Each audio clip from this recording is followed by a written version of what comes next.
এবারে ধান্দা কি ধান্দা? নতুন করে মনে করেন বিদেশে লোক পাঠানোর ব্যবসায় নেমে গেছি আর কি। বিদেশে লোক পাঠাও তুমি? হ্যাঁ, Europe, America, Japan, Thailand, Singapore, Malaysia. কিভাবে পাঠাও? ভিসা দিয়ে তো পাঠাও। এটা তো ভিসা দিয়ে পাঠাই ও, স্যার। তাহলে তুমি টুরিস্ট ভিসা দাও অথবা বিজনেস ভিসা দাও এগুলো?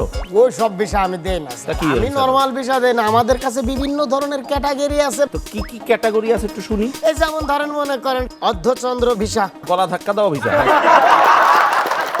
বিষয়টা হলো সর্বপ্রথম প্যাসেঞ্জারকে আমরা বর্ডার পর্যন্ত নিয়ে যাই। আচ্ছা। সুন্দর করে এই যে গলার ঘেটিটা ধরে হ্যাঁ। ধরে মনে করেন এরম ধাক্কা মারি, হ্যাঁ। সোলাত করে চলে যায়। আর দুই একজন প্যাসেঞ্জার শারীরিক ভাবে যারা দুর্বল, হ্যাঁ। পিছন থেকে দৌড়ে আসে এরম সোলাত করে এক লাথি মারি, ও টুক করে ঢুকে যায়। বাহ। এরপরে আর কি কি ভিসা আছে? এরপরে মনে করেন ক্রুলিং ভিসায় আমরা লোক পাঠাই। ক্রুলিং ভিসা, এইটা কি রকম ভিসা? এই ক্রলিং ভিসাটা মনে করেন ওই রকমেরই, মনে করেন বর্ডার পর্যন্ত প্রথমে নিয়ে যাওয়া হ্যাঁ, হয়। হ্যাঁ, যে আর্মিদের এই যে ওই ক্রলিং করতে করতে দেখাবো আপনার, হ্যাঁ, মনে দেখাও। করেন এইভাবে এইভাবে একটা প্রশ্ন আছে। জি বলেন। তো ওটা তো মিলিটারিরা দাঁড়িয়ে থাকেন, হ্যাঁ তো ক্রলিং করলে ওনারা দেখেন না ওটা? হ্যাঁ, মিলিটারিরা দেখবে কিভাবে? ওনারা তো মনে করেন সব সময় এরকমের স্টেট অনেক দূর নজর দিয়ে এরকমের দাঁড়ায় আচ্ছা, দাঁড়ায় আর ওরা duty নিচ দিয়ে করে। চলে যায়? এই নিচতলায় কে আসলো গেলে আচ্ছা। খোঁজ খবর তাদের আর রাখতে হবে। এরপরে মনে করেন স্যার আমরা সুইমিং বিষয় লোক, কি ভিসা? সুইমিং বিষয়। আচ্ছা, এটা কি এটা মনে করেন ইউরোপে, তারপরে যে আপনার ইটালি, সব জায়গায় লোক পাঠাতে গেলে আমরা এই বিষয়টা দিয়ে থাকি। আচ্ছা। ওই যারা যারা যাইতেছে হ্যাঁ, হ্যাঁ। তাদেরকে নিয়ে মনে করেন যে ওই কোন এক ভূমধ্য সাগরের কিনারায় যাই, যাওয়ার পরে মনে করেন ওই যে লাইফ জ্যাকেট পরায় দিই, তাকে আমরা নৌকায় উঠায় দিই। বাহ, মানে? ওরা মনে করেন যে সারা পথ যাইতে থাকে, যদি ইনকেস নৌকাটা ডুবে যায় হ্যাঁ। তাইলে মনে করেন সাঁতরায় সাঁতরায় চলে গেল, বাহ। এইটারে কয়া লাগে সুইমিং। এরপরও একটা কথা আছে, মনে করেন যে যা কোনো মতো সে যদি উপহার পৌঁছাতে পারে তাহলে মনে করেন বিদেশ চলে গেল, আর না হলে তাহলে দেশ চলে গেল। বাহ। যে কোনো একটা দেশে দেশে আমরা তো খুব ভালো। এরপর এরপরে স্যার মনে করেন টারজান বিষয় কি আছে। ভিসা? টারজান বিষয় এটা আবার কি রকম ভিসা? যারা মনে করেন যে ওই আমেরিকা যাইতে চায়, ওদেরকে আমাজন আছে না, হ্যাঁ, আমাজন জঙ্গল। আমাজন জঙ্গল আছে, হ্যাঁ, হ্যাঁ। ওই পর্যন্ত তোদেরকে নিয়ে যাওয়া হয়। বাহ।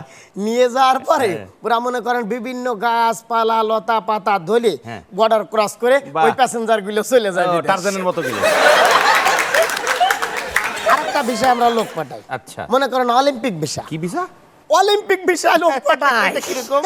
সবগুলোরে বর্ডারের সামনে নিয়ে দাঁড় করায়, হ্যাঁ, হ্যাঁ। বাঁশি বাজানোর সাথে সাথে মনে করেন ওই যে অলিম্পিকের এই যে 500 গতি স্পিডের যে দৌড়, হ্যাঁ। ওই এক দড়ি মনে করেন সাপ করতে করতে বর্ডার কিন্তু যে মিলিটারিরা তো গুলি নিয়ে দাঁড়ায় থাকে, পিস্তল নিয়ে দাঁড়ায় থাকে, তখন কি হবে গুলি করলে? এর কারণে আমাদের পরিশ্রম করতে হয়। আমরা 3 মাস 4 মাস ব্যাপী মনে করেন প্রত্যেকটা প্যাসেঞ্জারকে আমরা প্র্যাকটিস করাই। মনে করেন সে গুলির থেকে বেশি স্পিডে দৌড়ায় যাবে কিভাবে, যদি কারো গুলি লাগিয়ে যায় তাহলে জায়গায় ফটাস, আর যে পার হয়ে গেলে সে চলে যায়। এরপরে স্যার আরেকটা স্পেশাল ভিসা আছে। এটা আবার কি ভিসা? সেটা হলো স্যার বস্তা ভিসা। কি ভিসা? বস্তা ভিসা। বস্তা ভিসা, মানে একটা মানুষকে বস্তার মধ্যে ভরলাম, এরপরে তার সুন্দর করে দড়ি দিয়ে রশি দিয়ে মুখটারে বাঁধলাম, এই নাকের এই জায়গায় একটু ফুটা রাখি, ঠিক আছে, আর এইখানে মনে করেন মুখের এই জায়গায় একটু ফুটা রাখি, নিঃশ্বাস ছাড়বে, আর কোনো প্যাসেঞ্জার যদি বিড়ি মিড়ি খাইতে চায় টুকটুক করে টানবে, এই বস্তার মুখটার মনে করেন ট্রাক অথবা বাসের নিচেই সুন্দর করে ঝুলে দিও, ছেঁচড় করতে করতে এই পার থেকে এই পারে চলে যাবে। নীতিবান সিনেমা দেখেছো? স্যার আমি তো একসময় লাইভ তাই? করতে চাইছিলাম স্যার। নীতিবান সিনেমার বিষয়টা কি ছিল? মানুষের মধ্যে যেন নীতি থাকে, তাই না? হ্যাঁ, এই যেমন আমার আছে আচ্ছা, স্যার। হ্যাঁ, খুব আছে। ওটা তো আরেকজন দেখেছেন, ওই যে নীতিবান সিনেমার নায়কও বসে আছে নাকি? তুমি কে বুঝতে পেরেছো? কার সামনে তুমি বলেছো? কার সামনে তুমি এসব উল্টোপাল্টা কথা বলেছো? তুমি স্যার বুঝতে আপনি পেরেছো? বিশ্বাস করেন আমি অবৈধ ব্যবসা করি না স্যার। আপনি একজন আইনগত মানুষ, আইনের লোক, আপনার সামনে এসব উল্টাপাল্টা ব্যবসার কথা কইছি। এটা আপনি মানে সত্যিকার অর্থে তওবা করেন যে এইভাবে আমার এ দেশের ভাইদেরকে বিদেশে পাঠাবেন না, মৃত্যুর মুখে ঠেলে দেবেন না। আর যারা এই অনুষ্ঠান যারা দেখছেন তাদের প্রতি আমার অনুরোধ রইল, জি, স্যার। এইরকম ঝুঁকি নিয়ে, এরকম রিস্ক নিয়ে বিদেশে যাওয়ার কোনো মানে নেই।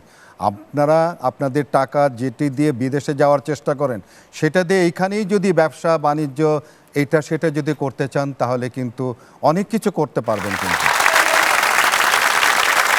না, আমি এটা স্যার বলেছেন করি না? না তো, আমার এলাকার এক বড় ভাই কইছে তুই আপাতত বেকার আছিস, তুই বিদেশে কিছু লোক পাঠানোর ব্যবস্থা কর, তোর কমিশন দিবা আনিস। যান। আলহামদুলিল্লাহ, আসসালামু আলাইকুম, ওয়ালাইকুম ভালো আসসালাম। থাকবেন স্যার, জি। দোয়া করবেন, দেশে চলে আসছি। ঠিক বলেছেন, এদের জন্যই দেশের আজকে এই অবস্থা। হ্যাঁ, চা কফির কিছু ব্যবস্থা করব? তার আগে একটু দেখো তো, আমার একটা গেস্ট আসার কথা, তো সে এসছে কিনা, যদি এসে থাকে তাহলে তাকে গেস্ট রুমে বসাও। ঠিক আছে, ঠিক? ঠিক আছে। ঠিক, যাও দেখো।